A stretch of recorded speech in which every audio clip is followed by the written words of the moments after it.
How many of you out there have ever started a new year and hit the ground running with your New Year's resolutions and then come up short because you weren't able to accomplish what you wanted and you just kind of got discouraged and felt like, why am I even bothering? I don't know what to do.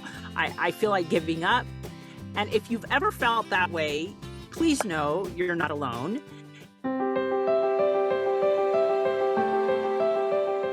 Welcome to Stories of Hope in Hard Times, the show that explores how people endure and even thrive in difficult times, all with God's help.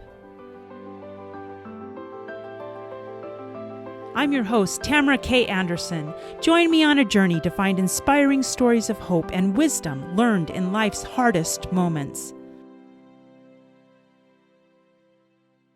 How many of you out there have ever started a new year and hit the ground running with your New Year's resolutions and then come up short? I have brought on two of my friends today to talk about how we solve this crazy problem that I don't know about you, but that I seem to face every year. I'm getting better at figuring everything out, but I thought I'd bring on Jeff Corrigan and Sheldon Mills. And these two friends of mine are the gurus behind the Idea Gym podcast. And so they have spent years figuring out how you form habits that stick and how you really become who you want to become. And so we're going to talk a little bit today about this crazy conundrum. Thanks for coming on the show, Jeff and Sheldon.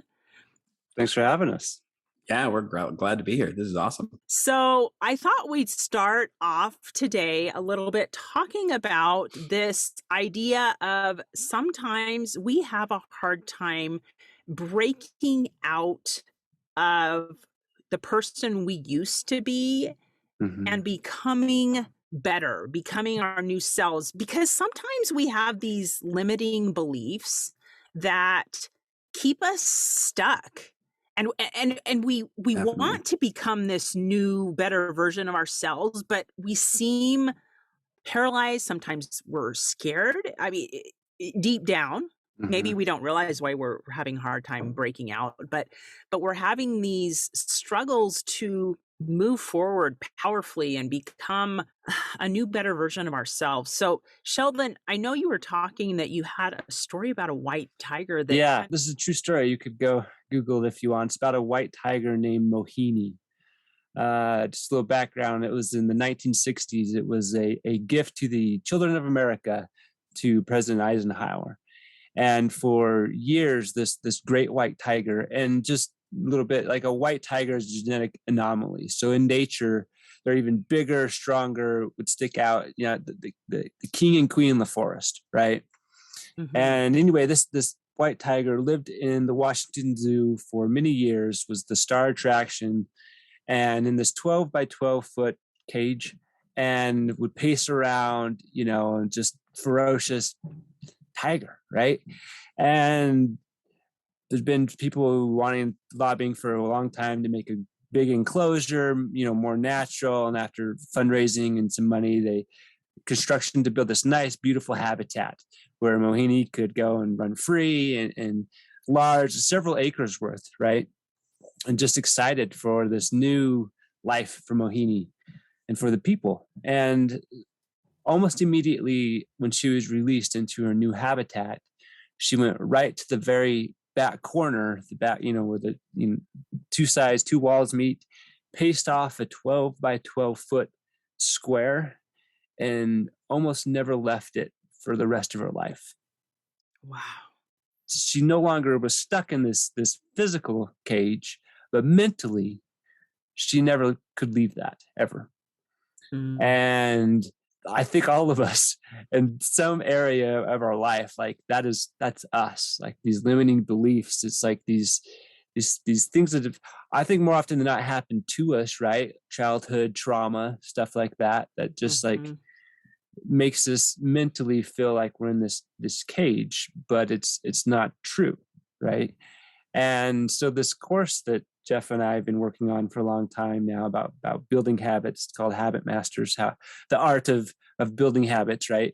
It's trying to help people kind of see where they want to go and then build the steps to make those changes. More often than not, it's always these mental habits we have to break, right? To achieve and become who they want to be. Yeah. So, you know what's so crazy is when I started podcasting, well, I wanted to start podcasting and I'd done all the back work, learned everything I needed to do, bought my microphone, done everything. And then when I went to get closer to pushing the launch button, I found that I was like hitting up against a brick wall and I didn't know why. I was like, I am scared to death to put myself out there. And I didn't know why. And I had to do like all this journaling about it and praying about it because I was like, why am I so stuck? Like, this is a good thing that I'm trying to do. It's a good thing I'm trying to become, but I can't seem to get through this wall, kind of like Mohini, right? Mm-hmm. And I found that it kind of stemmed back to when I was a young girl and I was bullied. And this is what I figured out by journaling about it. Wow. And that I was scared to put myself out there because I was afraid I'd be bullied again. And this is like 6th grade Tamara. Do you know what I mean? So here, 6th grade Tamara is limiting the progress of 40-something-year-old Tamara. You know? And it's crazy how those childhood things can really stop our progress. And so we set these goals and we're like, why can't I reach it? And sometimes it goes back to those limiting beliefs and we have to kind of dive deep to figure out, okay, what's stopping me?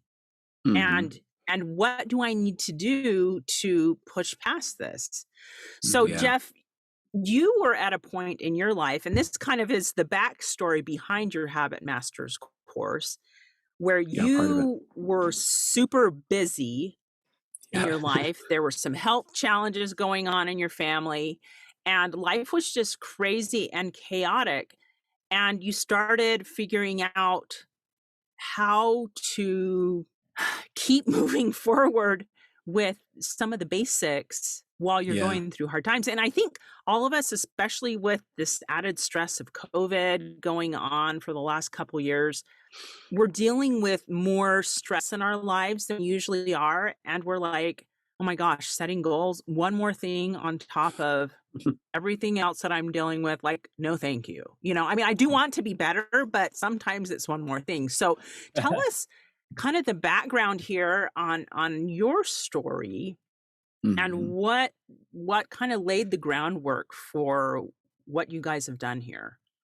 Well, it goes back just a little further than that, but I think that was a pivotal moment. So Sheldon and I met probably 11 years ago, and we were immediately kindred spirits, like we just talked about, all kinds of success ideas and what we wanted to do and who we wanted to become. And neither of us had really taken any action steps to get there at that point. I mean, all we had done is like talk and read, you know, we'd read some stuff and talk about it.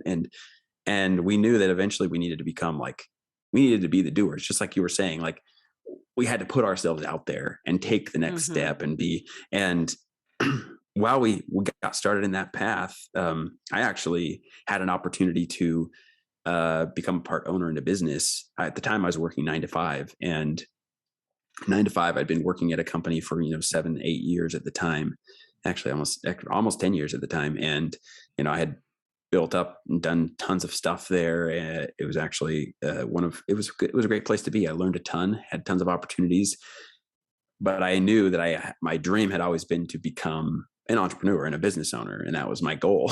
So, but I hadn't really taken a lot of steps to get there other than just a few little attempts here and there.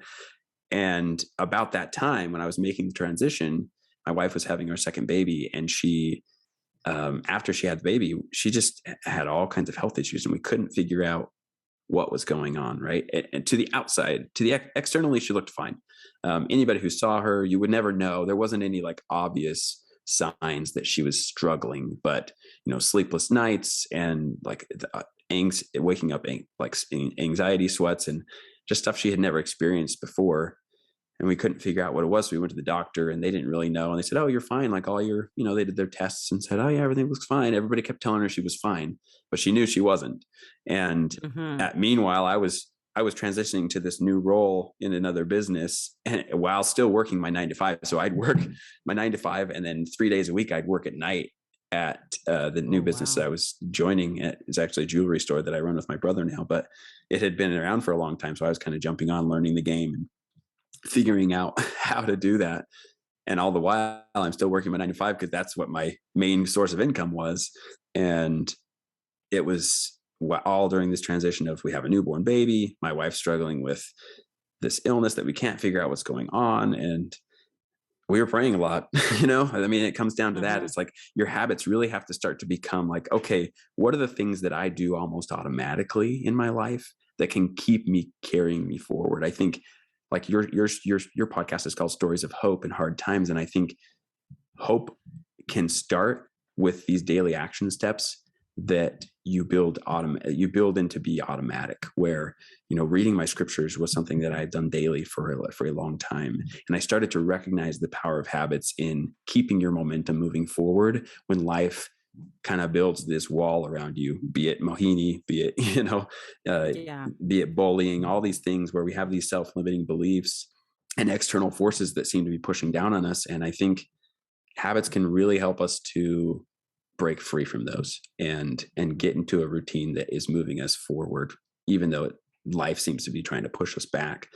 So at the time, I had a daily journal writing habit that I was doing. I did my scripture reading every day. Like I'd done scripture reading every day for a very long time, and it always just seemed normal and mundane until you really come into something difficult. Then you start seeing, oh wow, God's telling me things. While I'm also, I'm an avid personal development reader and listener. So listening to those books and reading the scriptures, you start to see these patterns of, hey, they're saying the same thing.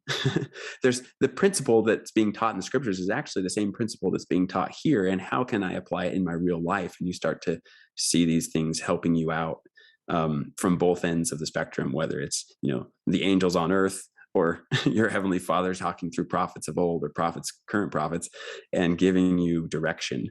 And I'm going off too long on this, but essentially my wife and I, through lots of prayer and seeking, and we just made it a habit to consistently be pushing forward until we got answers. And we finally got somebody to tell us, oh, hey, like I'll do your blood work. And, as a naturopath, not a medical doctor, and not to say one's better than the other, they both have their different facets. But we came to really embrace the fact that every medical professional or healthcare professional has their different area of expertise. And you can't just rely on one to tell you everything. And so we started to see like, oh, this person gave us this little nugget, and this person gave us this little nugget, and started to put those pieces together to create a whole story. And luckily we were able to find out that she was diagnosed with Hashimoto's, which is an autoimmune disorder that a lot of you probably suffer from. It's very common among women these days, and even some men. But it can do all sorts of things. You can have weight gain, you can have weight loss, you can have anxiety. It can manifest itself in all kinds of different ways. And so we finally knew and had an answer to why she was struggling, right? And up to that point had been like this big giant question mark of what's going on. And I'm trying to work 2 jobs, and then, she wasn't feeling very motivated in a lot of areas because of all the struggles. And so, I'd come home and I'd try to make dinner and do lots of things that in the meantime, while I was transitioning to this other job. And I wouldn't say I was a single parent, because that's not true. But at times there were days it felt that way, right? Where you're like, oh, I'm trying to do it all. And having that relief of knowing what was going on, and then having some answers okay, here's some things we can try. And those things worked a little bit, and then they worked a little bit more. And we finally found someone who knew a lot about it and was able to help us a ton and get her to a place where it's not something you can cure, but it is something you can manage. And it really comes down to what you're eating, the supplements you're taking. And so we shifted our whole diets.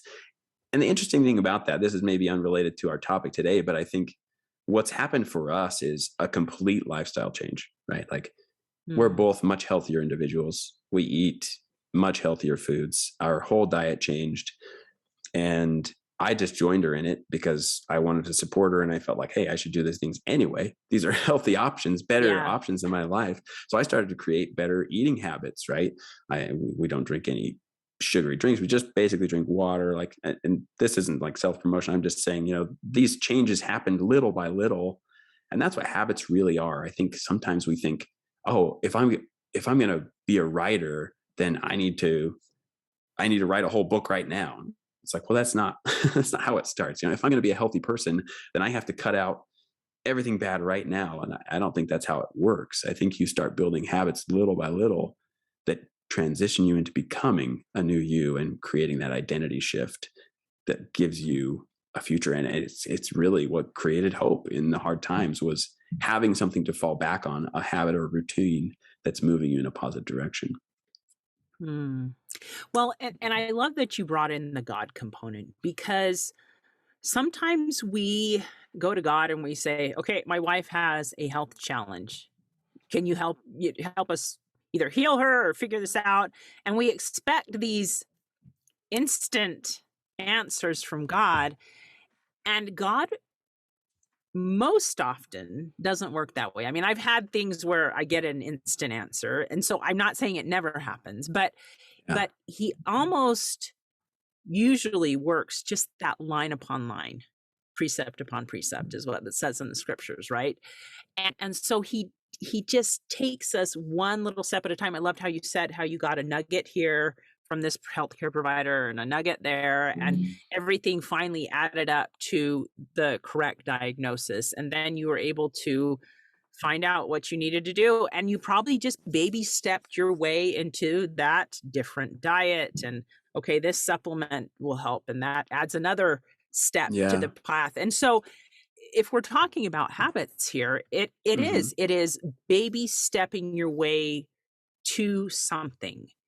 Yep. And so I'm sure that there's people out there that probably set the goal to, okay, I'm going to lose 30 pounds this year. And they're like, okay, I'm off to the races. I'm going to start working out. I'm going to do X, Y, and Z. And they're probably here going, I'm still the same weight. And it really sucks. And I just want to give up. Do you know what I mean? Yeah. And so what would you say to somebody like that who's feeling like, I'm trying so hard right now, but I'm not seeing the progress that I want? What would you say to them? Just going back to my wife's health issue, right? When we had the correct diagnosis and we found somebody to help her, the process took a while. Like, it took us 2 years to get her to a point where she was like, okay, it is manageable, right? It was, like you said, it was a long process. It was definitely 2 years from when she really started feeling it to the point where she was like, okay, I have more good days than I have bad days now. I think to someone who's looking to have that transition in their life, it's resetting your expectations. I think you talk about this a lot, being a mother of 2 children who are diagnosed with autism, where you had to reset your expectations of what your life was. What's normal for me, right? We had to find a new normal for my wife and for me, right? It's like, okay, as a husband to someone who's struggling with that, like, I don't pretend like it's harder for me. It's definitely harder for her, but it's still some challenges being her partner in all things, right? And seeing her go through that is really difficult because I love her. And so with someone who's that situation, I think it's finding out not necessarily what the result you want is, but going in and figuring out, okay, what's the identity shift I'm trying to make, right? It's maybe losing 30 pounds is the goal because you've heard a lot of people say it, and you think, oh, well, losing 30 pounds, I'll be a more fit looking person. Well, I think it's better to look at that and say, okay, so really what you're looking for is a healthier lifestyle, to be a more fit person, a more healthy person. And it's not so much about, oh, I'm trying to lose pounds, because you can be a healthy person and maybe weigh the same weight, right? It's about identifying what actions I can take to live a healthier lifestyle and become that healthier person that maybe will result in a lower weight. But maybe changing that expectation from, oh, I have to be this lower weight to be healthy, instead to say, well, I'm just going to be a healthier person and do these things that a healthier person would do. What do you got, Sheldon? Well, I feel like honestly, it sounds like a fairly simple question, but I think it's not, because you're basically asking like, how do I change? Like, how do I become different or more? Or do you know what I mean? On Yeah. the surface, it's like, oh, I tried and I failed, but at the end of the day, that's like the epitome of life. It's how do we change? How do we grow? How do we become different? Right. And I think that there are so many factors a part of that. I mean, Jeff was going into a little bit of some of the, we talk more about this, like finding your real why, right? Your real motivation, to more practical stuff, from having accountability people to help push you along, like a tribe that gives you encouragement, and to we talk about, I think we talked about this with you, Tamara, maybe when you had you on our podcast, to what happens when, you're in the garden and there's this weed that you just can't get rid of.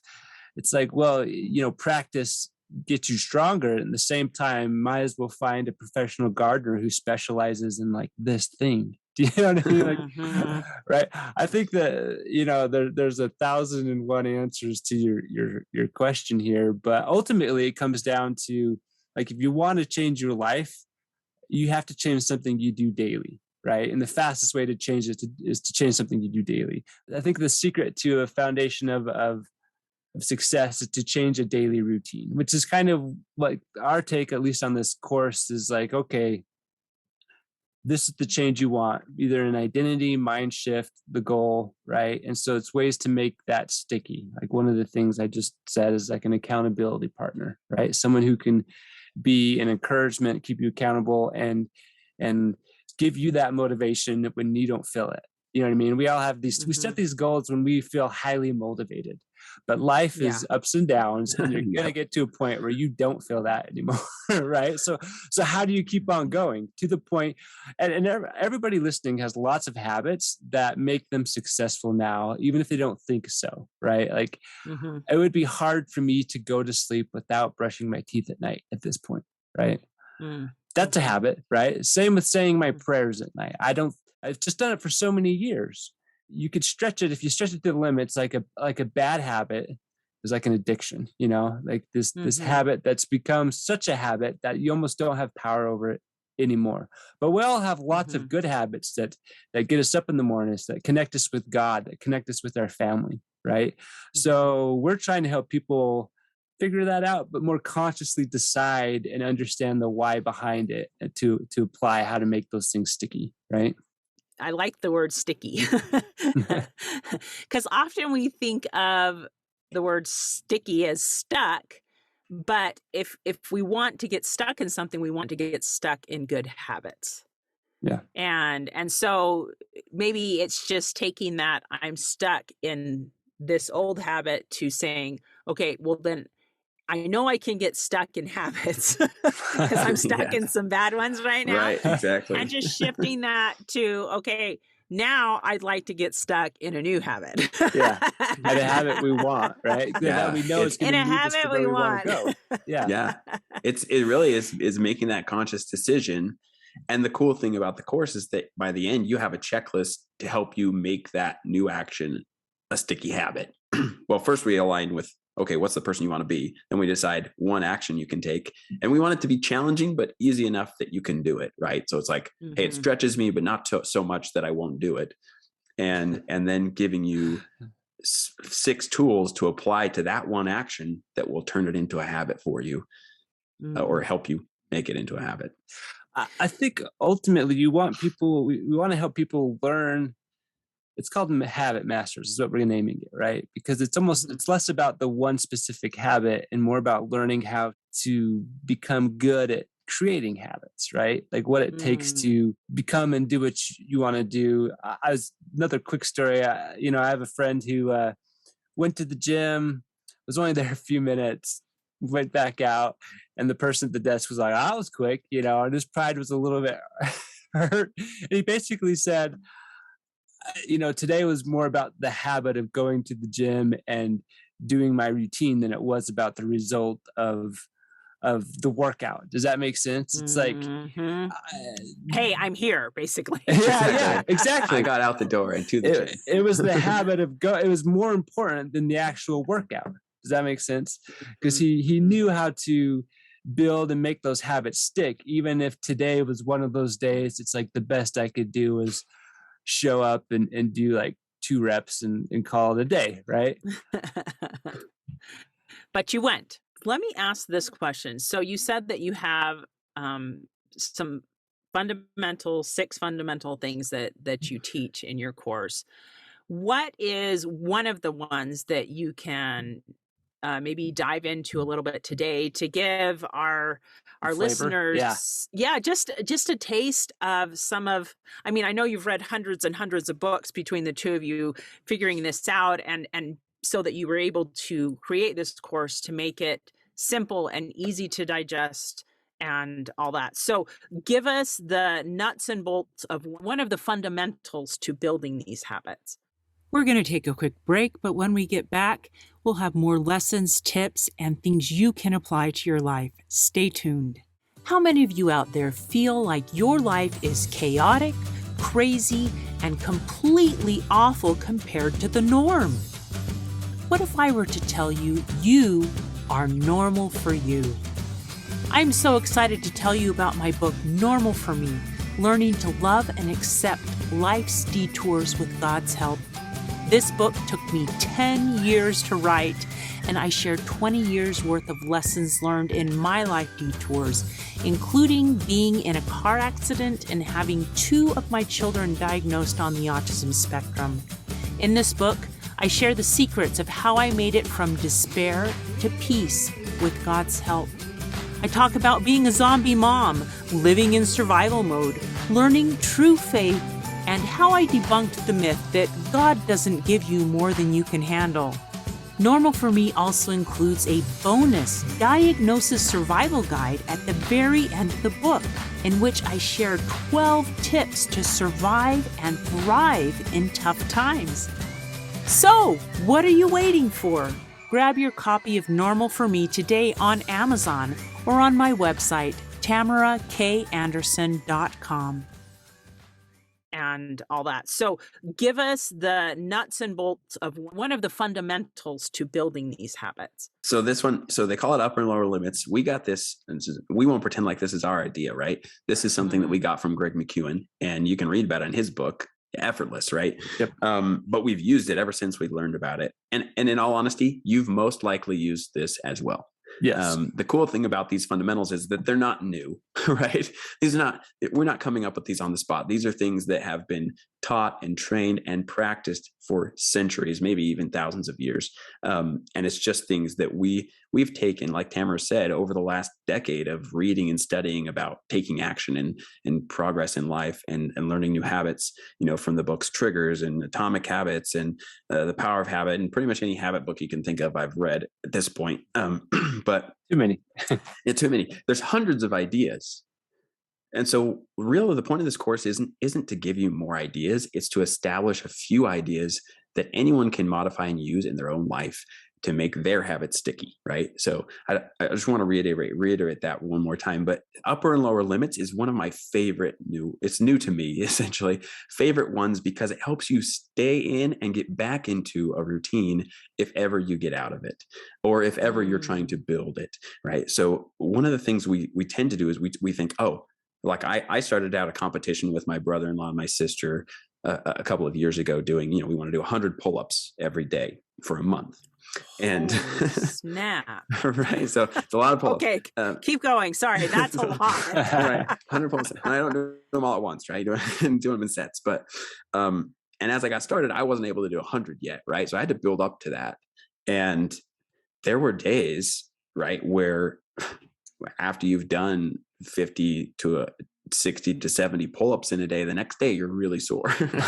Right. So you may not be able to do a full 60, 70. So it's really important to set yourself a lower limit. So many times I think we think, I'm going to write, and maybe I'm going to go to the gym 4 times a week when you start off your goal. And then when you don't meet that, you're suddenly like, well, I didn't meet my goal, so I'm not going to go at all anymore. We tend to be all or nothing, right, with our goals. And that's really one of the biggest flaws we ever do in goals, is that we set this all or nothing goal. Like, oh, I'm going to do this for 30 days. And if you miss a day, you just stop entirely. So the beautiful part about the upper and lower limits is, if you ever aren't feeling fully motivated, or if you do miss a day, the next day, get back into your routine using your lower limit. Just say, okay, look, normally I like to write a page in my journal, but what on those days that get really busy and convoluted and suddenly it's midnight and I'm like, oh man, I was supposed to be in bed 2 hours ago or an hour and a half ago. And you just, I mean, we all know those days. We get, no matter who you are, no matter how good your routine, right?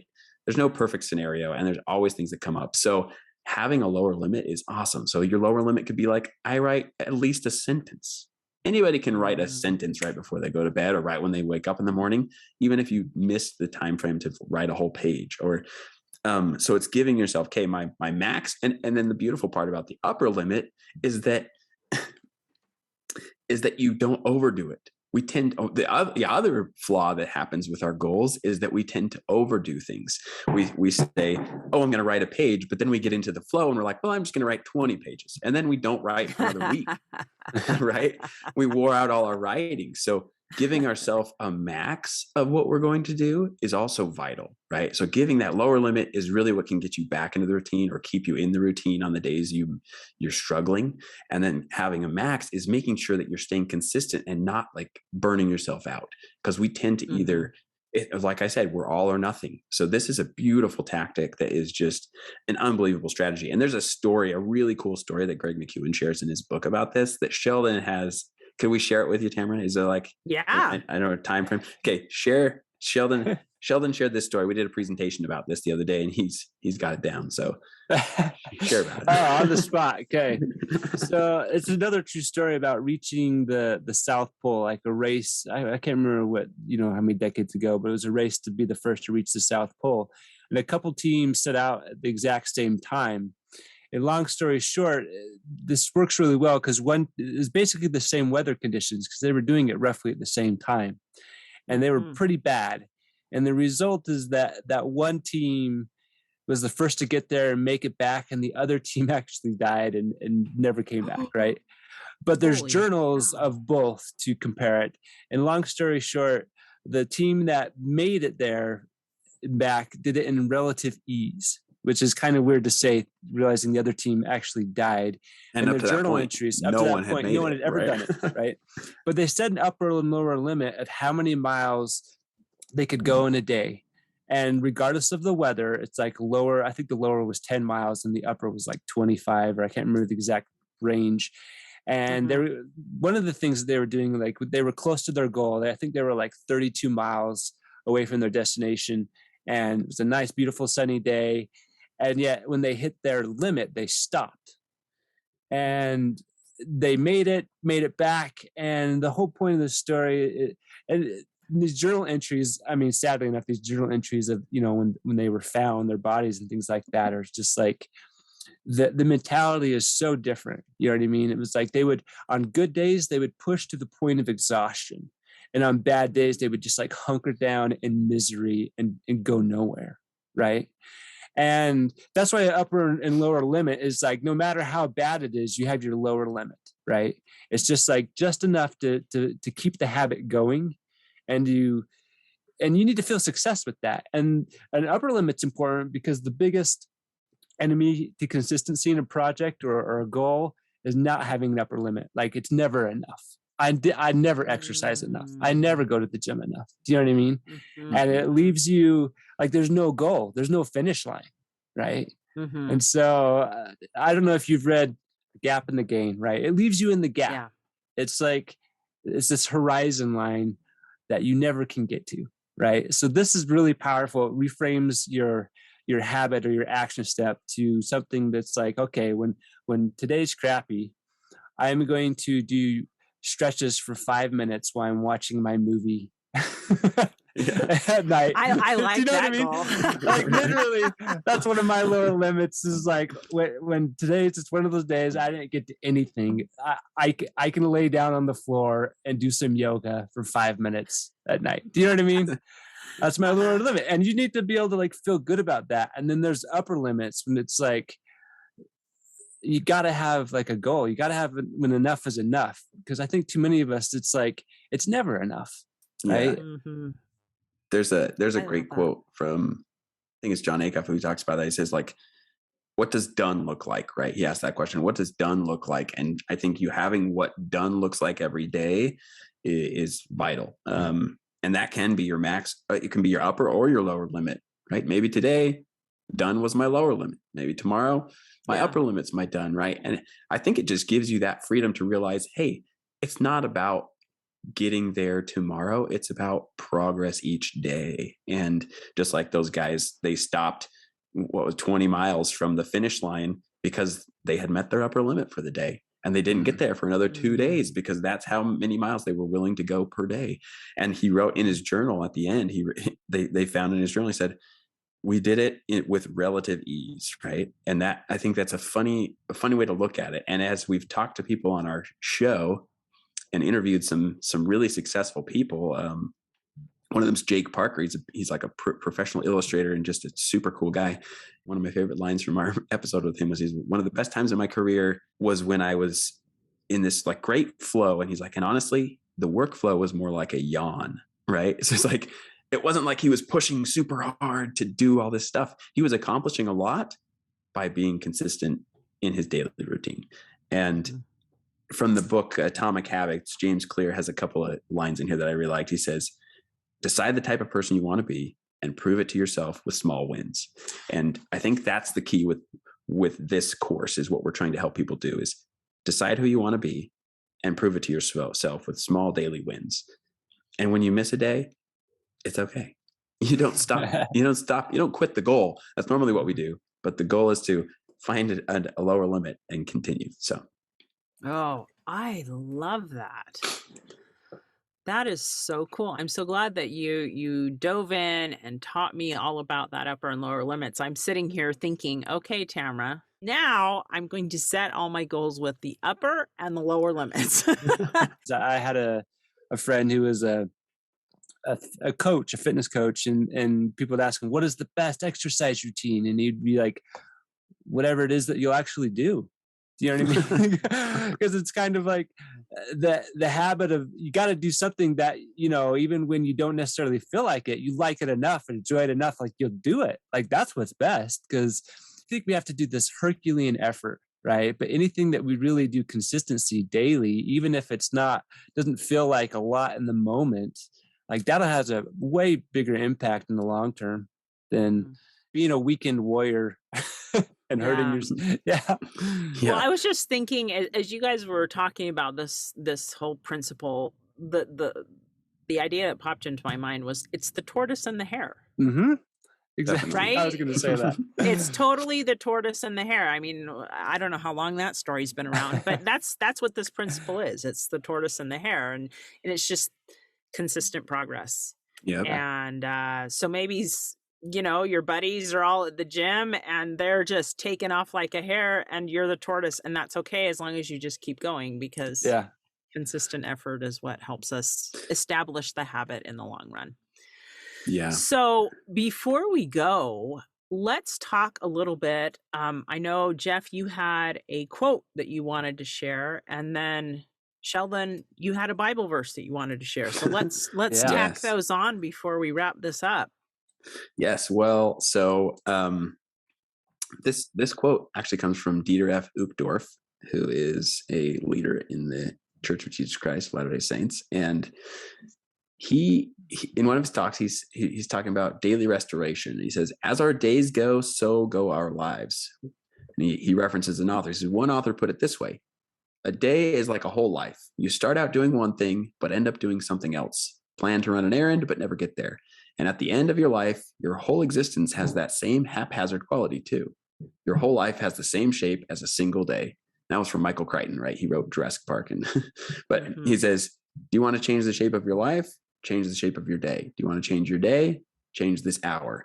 Change what you think, feel, and do at this very moment. And I feel like that really sums up the concept that we're trying to get to is when you change the shape of 10 minutes, it can change the shape of your hour. When you change the shape of an hour, it can change the shape of your day, and a day can shape a month, and so on, right? And it's like you just said, we never make progress in giant lumps, right? It's almost always little by little, and to the outside, it looks like giant lumps. Like I remember, when things started to come together for me, right? I saw, after my wife's challenges for 2 years, I saw a 20 pound drop in my weight, was much more fit, exercising more regularly, eating healthier foods.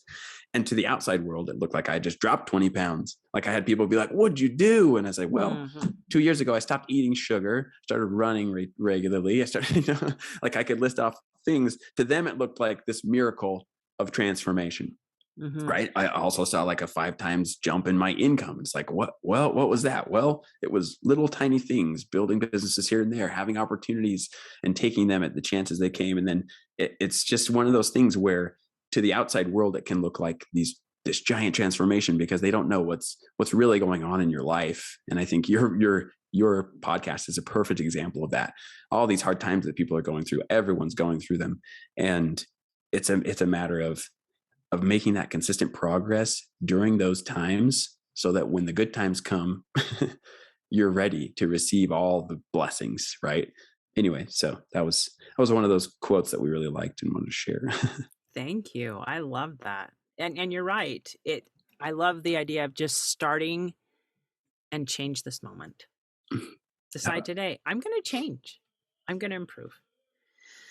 All right, Sheldon, hit us with your Bible verse that kind of goes along with all this. Yeah, I'm pretty sure most people would be familiar with this. It's in James chapter 3, verse 4. And it says, "Behold also the ships, which though they be so great and are driven of fierce winds, yet they are turned about with a very small helm."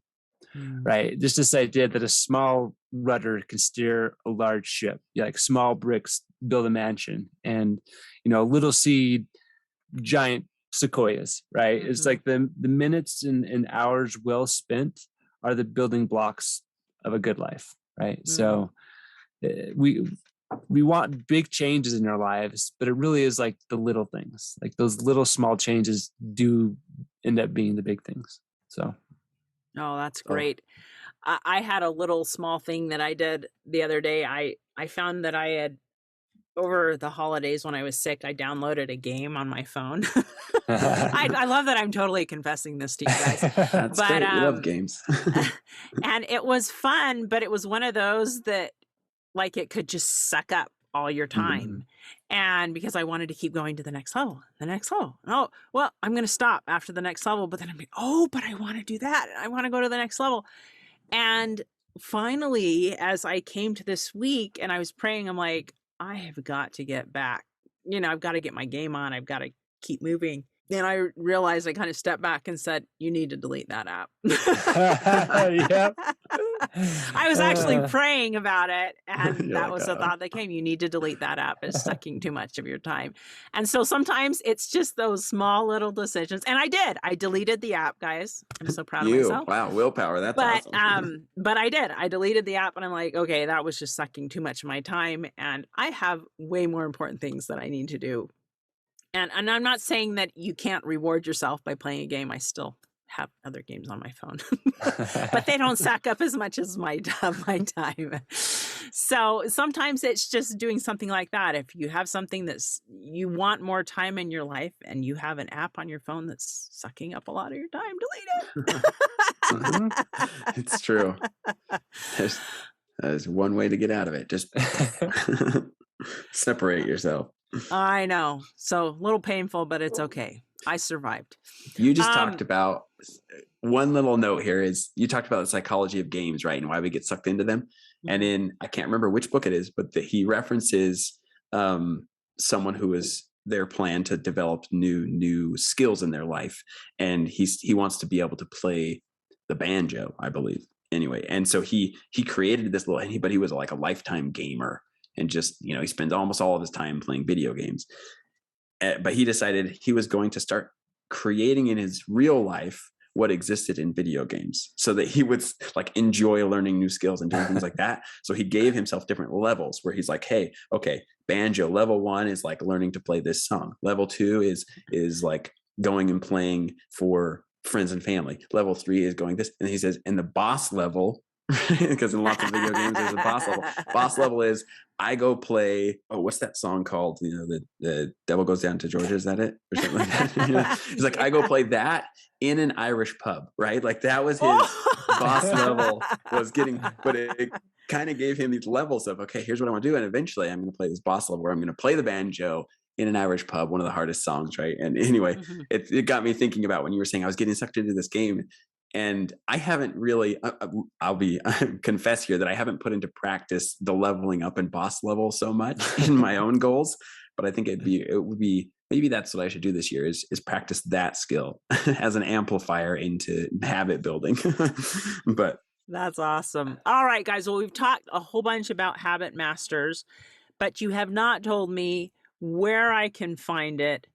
I know it's super short. It's like you can do it as quick as 7 days and then repeat. But tell us where we can find it and how much it costs and all that. So it's called Habit Masters. It's actually on our website currently, ideagym.info. And it's a course that you can do in 7 days, right? And the main gist of the course, if I were to give you 3 things that you're going to get from it, number 1 is we'll help you identify and clarify the person you want to become, right? What's the identity shift you're looking to make? It will help you identify a very clear action step you can take daily to help you get there. And then last, and most importantly, it will give you 6 fundamentals that you can apply to that action step. And it's basically a checklist that you can use not just in building that habit, but any habit you want to build in the future. And so that you can start using those things regularly and really becoming a master of habit building, right? Mastery is all about knowing something well enough that you can apply it in multiple areas, right? So you know that these fundamentals of habit building that you probably already use in your own habits, right? These are things that you've used in your life and you just didn't know it, right? You haven't ever consciously thought, I'm going to do this thing and here's how I do it, right? But we do believe in the modified version. So just remember always your way is better than no way, right? It's like, so if the way that we're explaining it or the way that you've seen other people do it seems too hard for you, then figure out another way to leverage that principle in your life. Because it will help you build better habits. It's just a matter of figuring out what works for you. And I think Tamara's talked about that with like, what's normal for you? Okay, well, what's the modified version for you, right? What's the modified version of this? I'm not very organized, so doing like an hour of prepping every day isn't really in my plan, but maybe I can I'll pick 3 things I can do today on my checklist, right? So one example that could work. So find it on our website, ideagym.info. Cost right now is going to be $98, but that's for 2 people, right? So you have to do it with a buddy. And so it's 2 for 1 always. And for you guys who are on Tamara's podcast or listening to Tamara's podcast, we're going to do it half price. Ooh, I'm in. Sign me up. Right on. Perfect. Well, Tamara, we'll have to let you go through it because we need your feedback. So yes. No, that is great. So do they have to have a special code to get the half off discount? Yes. We'll give you the code. And should I put it in the show notes? Yeah, yes. You can put it in the show notes, send it to your people, and awesome. We'll just... Guys, you have to jump on this. I know for me, it's always good to learn these. I almost want to call it habit hacks because it sounds kind of cool. Yeah, you know? I like that. So if you want some habit hacks, go to the ideagym.info, check out Habit Masters, sign up, get it half off. So, I mean, holy cow, guys, $25 to learn these habit hacks. You can do that. I promise. Because you got to split it with somebody, right? Yeah, exactly. You're exactly right. Yep. So it's going to be $25. Split it with somebody. And that way you have a built-in accountability partner. And I know that both Jeff, Sheldon, and I have all used accountability groups. I have a weekly accountability group that I established with a couple of author friends, and we talk every Monday morning. And it's great. But it's good to have people who are holding you accountable that you say, okay, here's my goals for the week. And sometimes, guys, the great thing about accountability groups is sometimes you hit it and sometimes you miss it. And so pick somebody who's going to be loving and lenient, but also hold you to it. Because, yeah, you're going to have weeks that you get sick, but you're also going to have weeks that you're going to be celebrating some huge wins. So it's good to have somebody with you along that journey. And maybe you can pray about who you should choose as your accountability partner, because it really does make a difference. And Jeff and Sheldon are actually each other's accountability partners. How great is that? Yeah, it's really cool. Yep. All right, guys. Well, this has been super fun. Thank you so much for being willing to share with us about your amazing Habit Masters course and sharing all these amazing habit hacks, especially the upper and lower limit, and how we can get out of our limiting beliefs by building habits that help us get through hard times. So thank you for being with me today. Thank you. It's our pleasure. Thanks so much.